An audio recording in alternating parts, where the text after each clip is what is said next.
Good morning to all of you, and thank you so much to Governor Northam for inviting us to join at this special moment, this special historic signing, this place and time. Mayor, the governor reminded me of what my mom and dad talked about. They said often you would travel to places, you would stand on steps where those before you stood and paved the way, and their shadows would never be far from you. Thank you, Governor and Mayor, for continuing to remind me of that. I bring you greetings from our Chief Terry Cosby, who too regrets that he could not be here.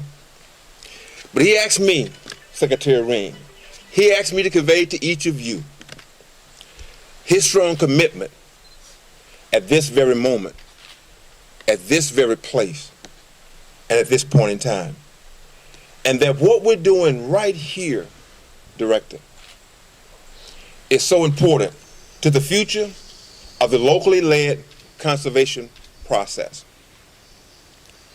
and two, across this great state. Let me also recognize a good friend of mine, our state conservationist here in Virginia, Dr. Edward Martinez.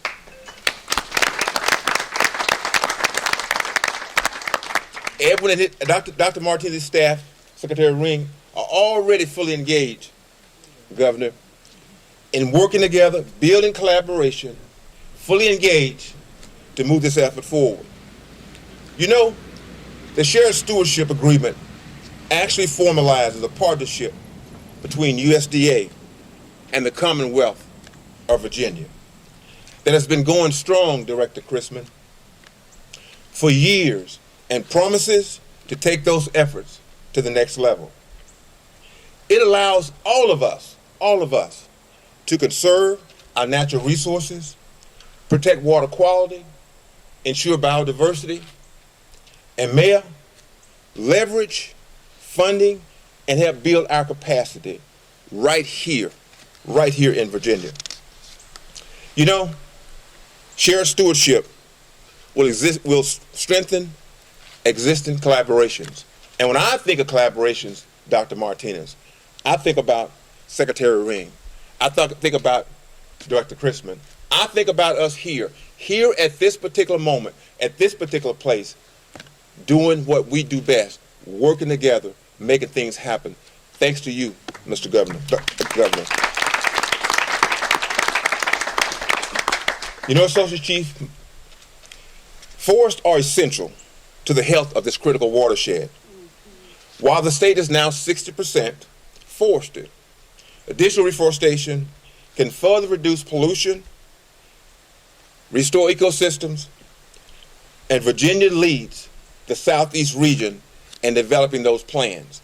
And those plans we lead because of the Virginia Department of Forestry.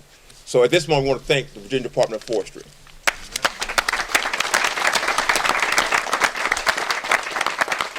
And lastly, as Chief Terry Cosby was saying on yesterday, we had a little visit. He said, you know, James, he said this agreement is tailor-made for the preservation of historically significant properties, like the Green Pastures outdoor recreation area.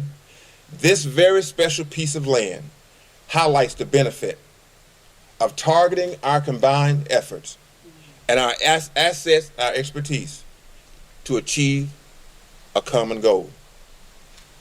In this case, we're talking about preserving a part, as the governor said, a part of our shared past and making it available for the enjoyment of all for generations to come.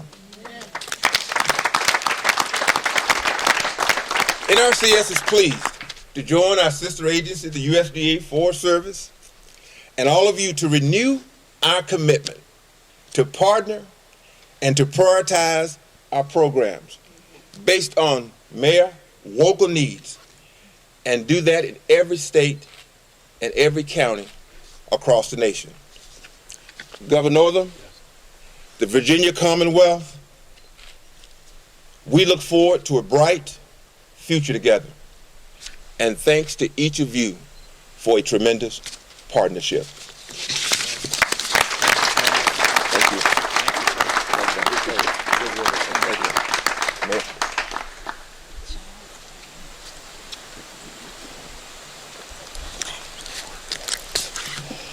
Good morning. Good morning.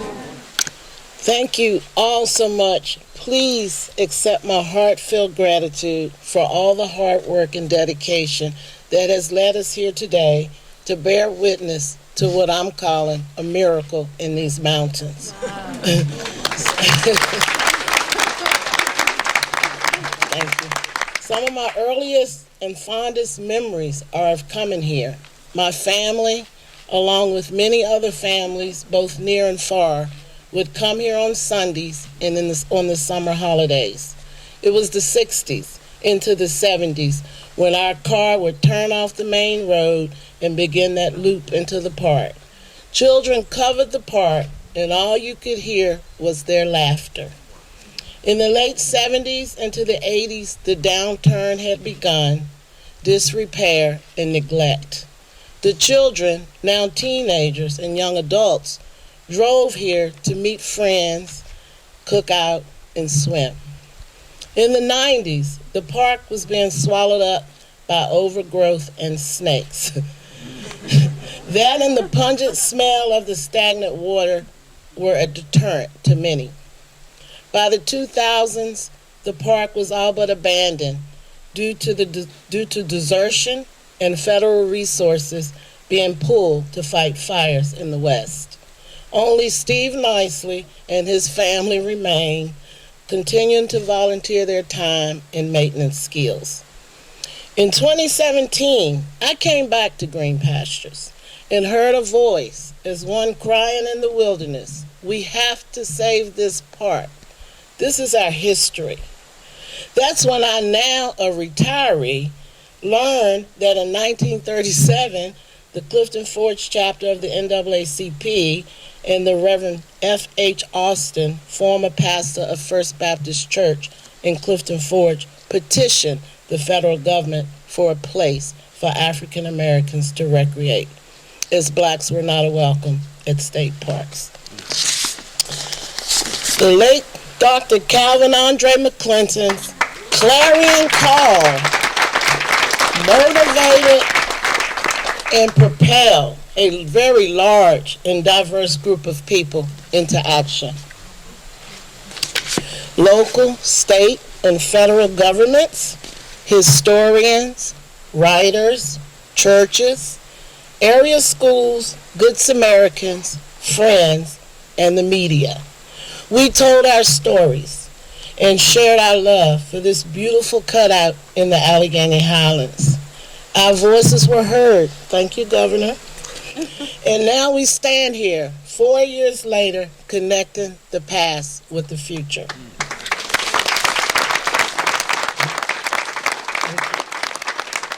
We can hope that the love, peace, and unity that we experienced comes back to this place for all of us to share. Come back to Green Pastures. Utilize these resources.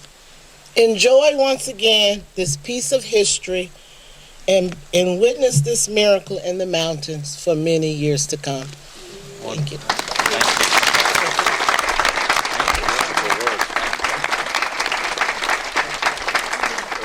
Three, two, one.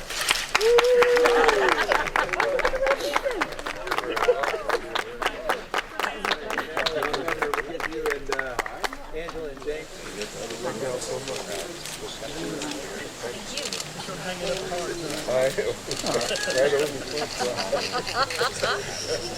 She's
Marshall.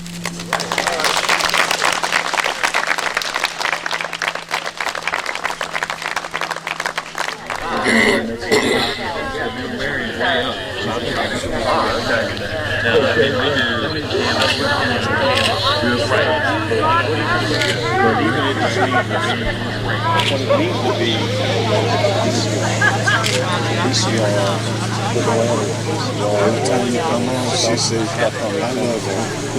That's my